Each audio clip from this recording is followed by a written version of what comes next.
1985, CBGB's, Raw Power, Dayglow Abortions, and a long forgotten band called Knockout James, who I've been searching for the demo forever. But Raw Power were incredible. Came out wearing spandex pants, long hair. The Italian guys didn't speak a word in English, and not what I expected a hardcore or punk band to look like, but they just blew me away. Obvious ones, always people with CBGBs, what have you, but the club and show that I miss the most are the Pyramid Matinees. The Pyramid's still around, but the matinees in '86 were amazing. First time I saw people from the scene putting on a show, and kids, same person that was working the door would get up and on the stage, and same person you would see him clean up afterwards. So those shows in '86 were the most I miss.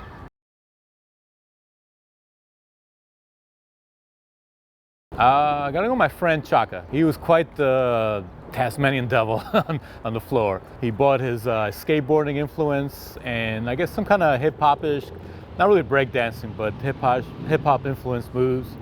And he was great, along with guys like Sergio Vega and Gingy Brown. They just had unique flair and style. 1981.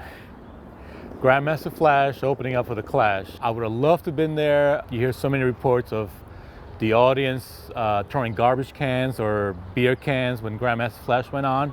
I would have loved to have been there and just grab some of those bottles and throw it back at the crowd, because you know, it's a really transcending synthesis of cultures between rap and punk, and I wish I could have been there to see it.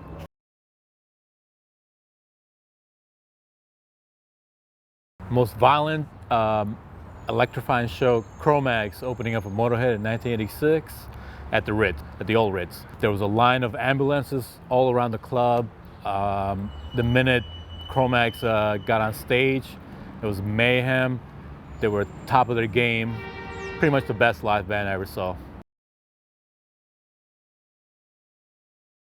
From the first hardcore record I bought, Johnny Feedback, from the crowd.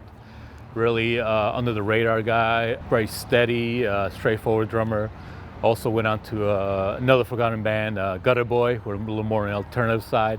Just a great drummer as far as the early New York hardcore drummers. More middle, second wave.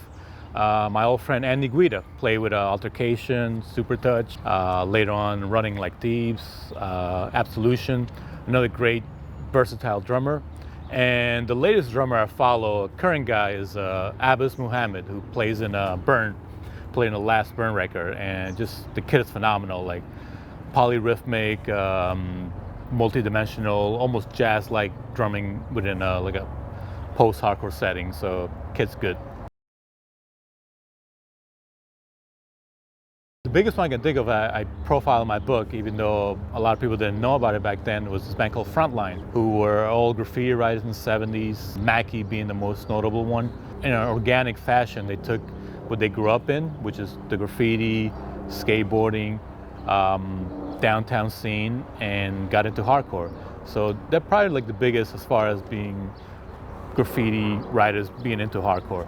But other than that, I would say later on in the 80s, people like mid-80s, I would say bands like Outburst, their guitarist, JR, he did a very iconic Outburst logos, and that really helped spread the graffiti influence all throughout later on, what it became known as graffiti in New York hardcore. I could think of like the Breakdown demo. It was actually done by Drago, their drummer, who's people that don't know, he was a writer as well, even though he'll never say what he wrote. So those people really made the whole graffiti connection in hardcore, in New York hardcore.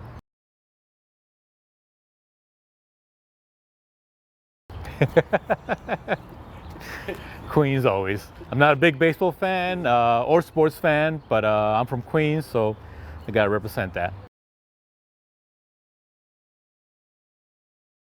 Crazy Eddie, great new hardcore band by old timers.